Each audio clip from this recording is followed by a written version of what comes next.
From 1930 through 1944, the Chicago Bears set a National Football League record of 15 winning seasons in a row.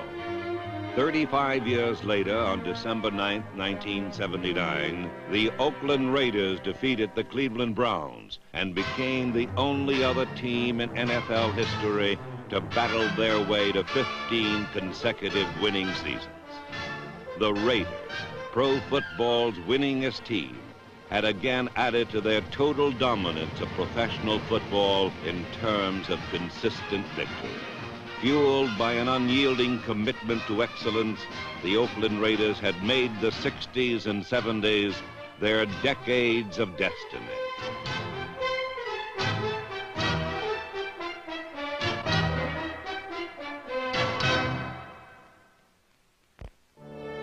From humble beginnings to supreme success over 2 memorable decades.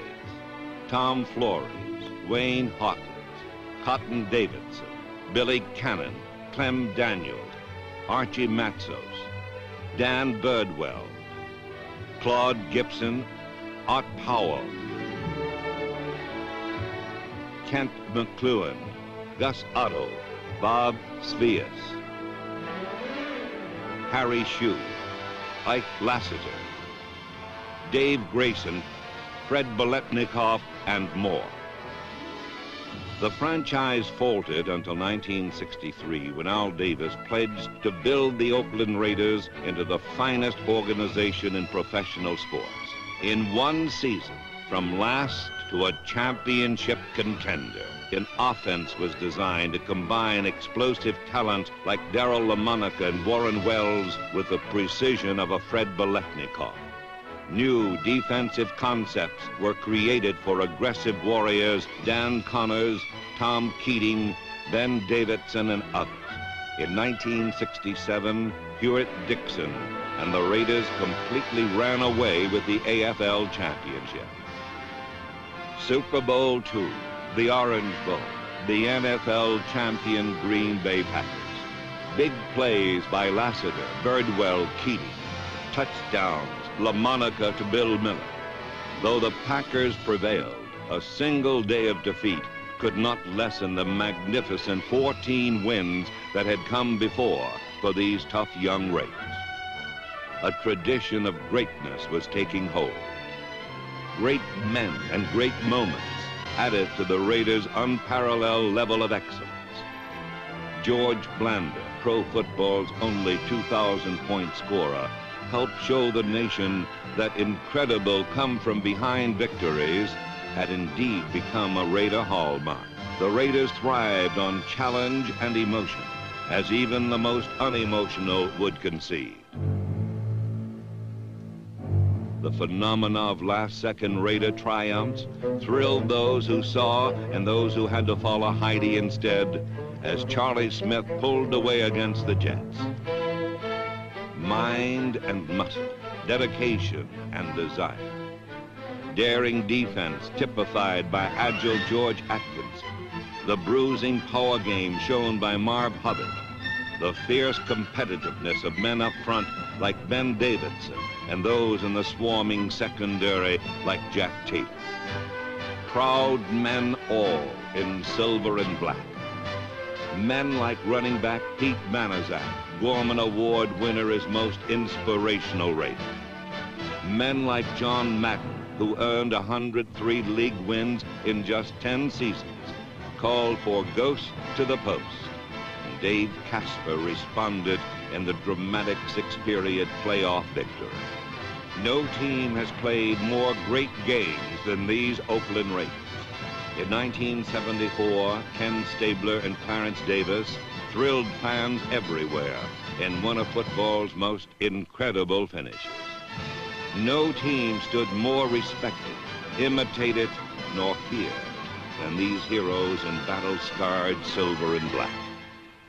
Only the Super Bowl remained, but after 1976, this crowning glory stood tall alongside 9 division championships, the AFC and AFL championships. In Super Bowl 11, Otis Sistrunk and a relentless Raider defense pressured the Vikings.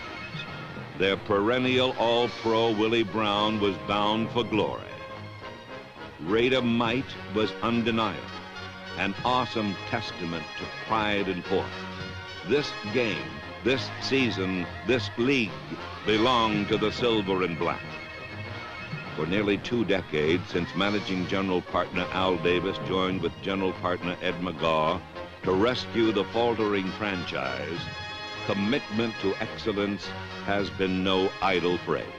Raider fans know one thing still endures within this organization: the unyielding will to win. The 20th anniversary season began against the Super Bowl-bound Rams.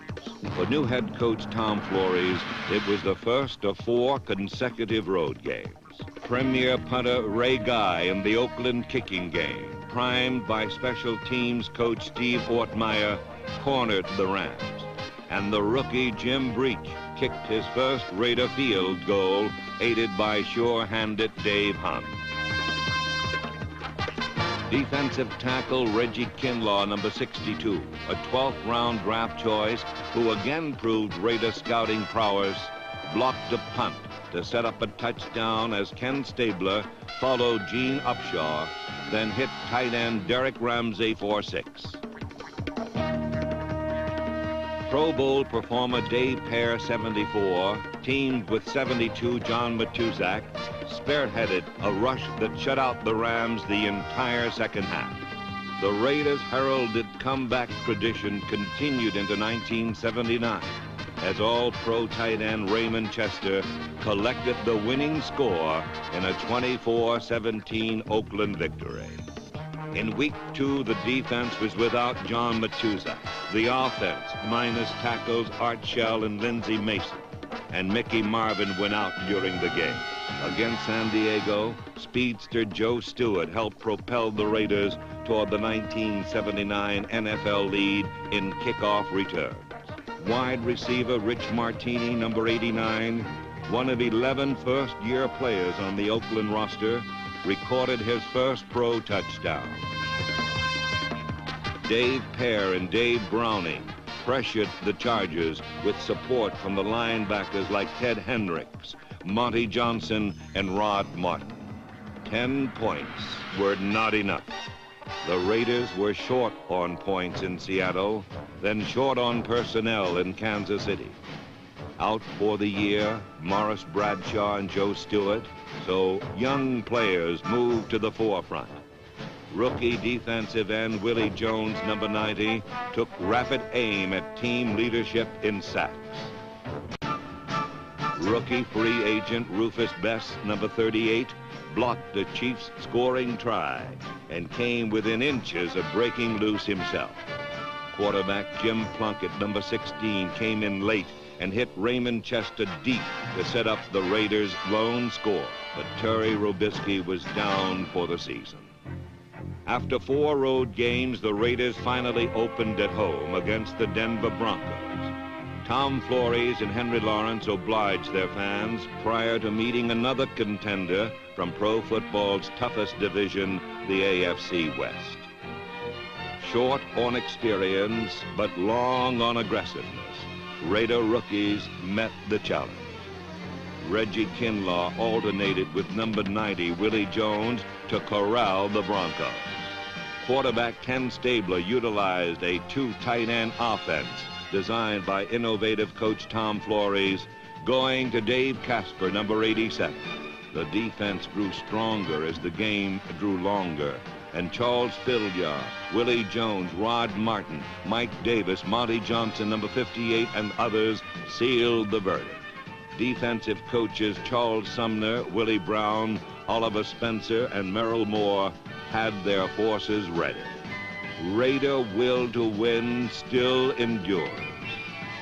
Next game, Miami on a Monday night. All-pro tackle Art Shell was active again, while versatile Steve Sylvester shifted to center for injured Dave Dalton.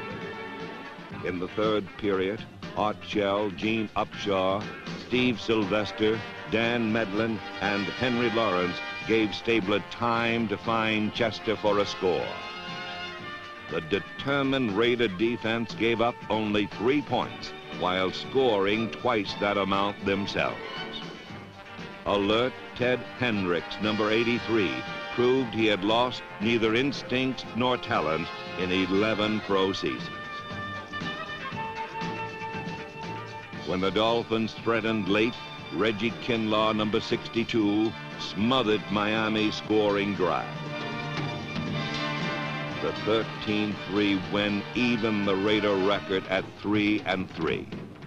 Despite a short practice week, the defense returned ready for the Falcons. A push by Jeff Barnes, Pat Toomey, Phil Yar, and Matuzak gave cornerback Lester Hayes, number 37, the chance to score his first Raider TD.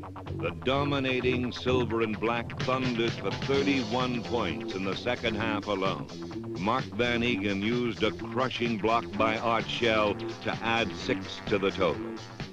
First-year running back Clarence Hawkins, number 26, teamed with Stabler as the Raiders rolled for 50 points for the 5th time in team history. Point production was down, however, after the cross-country trip to tangle with the Jets. The defense faced a challenge from these long-time rivals. Rod Morton, Pat Toomey, and Phil Villapiano attacked with controlled fury. Second-year pro Mike Davis, number 36, worked in combination with Monty Johnson and Henry Williams to record his first pro interception. Despite 459 yards total offense, 25 first downs, and this TD, Stabler to Raymond Chester, the Raiders lost by 9. Prime-time football and the Raiders. An unbeatable combination. A national TV audience of 50 million looked on as the Raiders rose to challenge the Chargers. Charles Phillips, Rod Martin blitzed quarterback Dan Fouts. When Fouts found time, Monty Jackson, 42, and Jack Tatum, 32, made certain he found little else. A now healthy Cliff Branch added another dimension to the varied Raider passing game. Fullback Mark Van Eegen relentlessly banged away, en route to becoming the number 2 rusher in Oakland Raider history.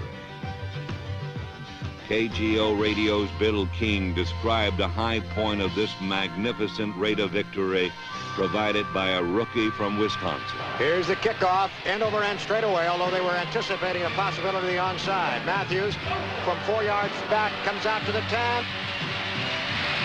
The 15, getting a Brunson block to 20, down the right side, 25, 30, leaps over, cuts out to the 40, cuts it back to the 45, here comes Pete Shaw, he's at the 50, he's at the 40, he's at the 30, here's another man after him, at the 20, Matthews at the 5, touchdown Raiders, 104 unbelievable yards. Straight drop back by Stabler. Big rush. He has to step up front. He throws deep. Casper splits the zone. Makes the catch. He's struck from the 1-yard line. Dio goes to the post. Next came Booker Russell, a youngster learning quickly that second effort is first nature for those in silver and black. Russell's third rushing touchdown earned congratulations from teammate Todd Christensen. In the Raiders' third game against NFC opponents, Oakland limited San Francisco to just 10 points. For offensive position, the Raiders called on the skills of Larry Brunson, the NFL's #1 kickoff return man in 1979. First-year fullback Derek Jensen, number 31, blasted up inside for Oakland, while the Raider defense refused to yield to 49er runners, with Hayes, Tatum, Hendricks, and Villapiano spearheading this 4th down stand. The Raiders' total domination of NFC teams continued at a record pace. The calm Texas sky above the Houston Astrodome could not conceal the fury within. With Raider Mark Van Eegen out injured, heavy traffic concentrated on one fullback, Houston's all-pro Earl Campbell. Lester Hayes, Mike Davis, and Jack Tatum zeroed in on number 34. But Campbell is so tough to control. His power and the brilliant passing of quarterback Dan Pastorini, who hit for 2 long scores, were major factors in Oakland's loss. Loss, too, was tight end Raymond Chester with an injury. Back home to meet the Kansas City Chiefs, the Raiders would renew a Western Division rivalry that had thrilled Raiderettes and Raider fans for 20 years. It would remain for Raider youth to rise to the occasion. Quality youth in the form of rookie defender Reggie Kinlaw, and in the performance of number 22 Arthur Whittington after missing 7 games. With protection by Dalby and Van Egan, Stabler had time to go to second-year tight end Derek Ramsey, number 84. But a bitter 3-point loss. And next, Denver on the road. There was snow and ice in Mile High Stadium, but Raider running back Booker Russell stayed hot as he used blocks by Sylvester, Lawrence Upshaw and company to break loose for a 72-yard gain en route to his first 100-yard game.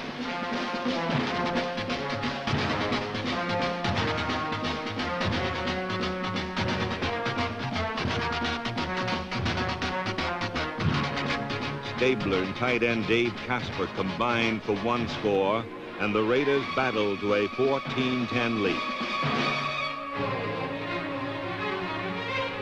Twice the Broncos threatened, and twice rookie cornerback Henry Williams shut them off with interceptions.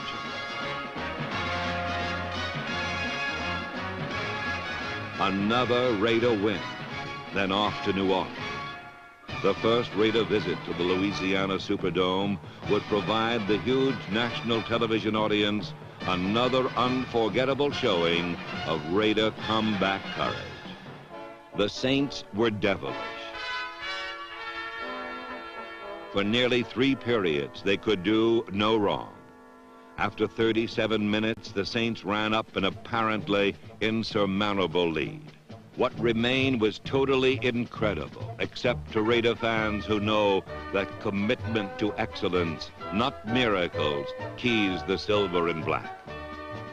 Kinlaw handcuffed the Saints, and the game plan of offensive coaches Lou Erber, Ray Wilsey, and Sam Bogosian came alive. KGO's Bill King saw it this way.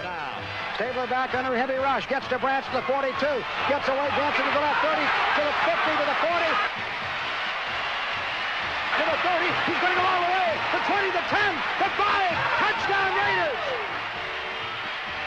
Mowdy to the left, the great French Chandler to the right, to give to Muncie, gets stacked up, spins out of trouble, he fumbles, there's a pile up, it's scooped up by Raiders, Mike Davis from the 35 down to the 25, he laterals off to Hendricks, Hendricks at the 50, he's plowed on it from behind, and another dazzling, unbelievable play. And the Raiders have a 1st and 10 on New Orleans' 13-yard line. Stabler back, he's going to pass, looking one way, comes back to the right, throws to Branch on the 2, scrambles, backpedaling, clawing, scrapping, touchdown Raiders! It wasn't miracles. No, this was a proud tradition of a Raider organization that had defied all odds to become pro football's winningest team. The Raiders' Monday night record now stood at only 1 loss in 15 games. Just 6 days later, the fans, Coach Flores, and the silver and black attack were ready for battle. Guy, Phillips, John Vella, Plunkett, Bruce Davis, Matthews, Huddleston, Jackson, Martini, Jensen, every Raider primed to contribute. The enemy were the Cleveland Browns.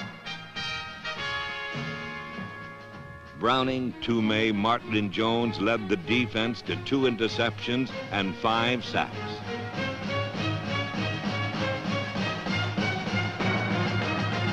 Four Jim Breach field goals ensured victory. The win over Cleveland earned a 15th consecutive winning season for this organization that has had so many great players and coaches and been in so many great games these 20 challenging years.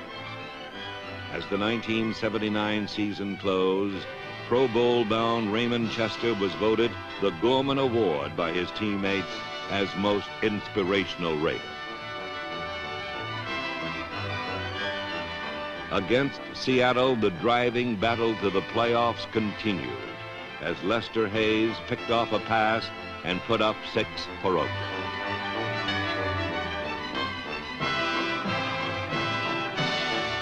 Arthur Whittington, number 22, struggled and fought his way into the end zone as the Raiders inched back. But even with this late score to Van Egan, the Raiders ended 6 points from a chance for another year of playoff glory to add to the already unrivaled record of excellence. Yet one loss cannot alter the decades of greatness that have witnessed the Raider monumental climb to the top. One man who so symbolized Raider commitment to excellence is Jim Otto. Otto arrived in Oakland in 1960, the Raiders' first year, and started every game for 15 seasons. A keystone of so many outstanding Raider teams, Otto was a perennial giant among Raider giants, and twice won the Gorman Award as the player who best exemplified the pride and spirit of the Oakland Raider organization. Double O contributed much to the respect and national acclaim that came to these proud warriors in silver and black. Interior linemen often go unnoticed by the crowd, but Jim Otto won the recognition of his peers. On August 2nd, 1980, original Raider Jim Otto was enshrined in the Pro Football Hall of Fame. His will to win spanned 2 glorious decades. And as a new decade begins, this Raider commitment to excellence still burns fiercely as it has through these decades of destiny.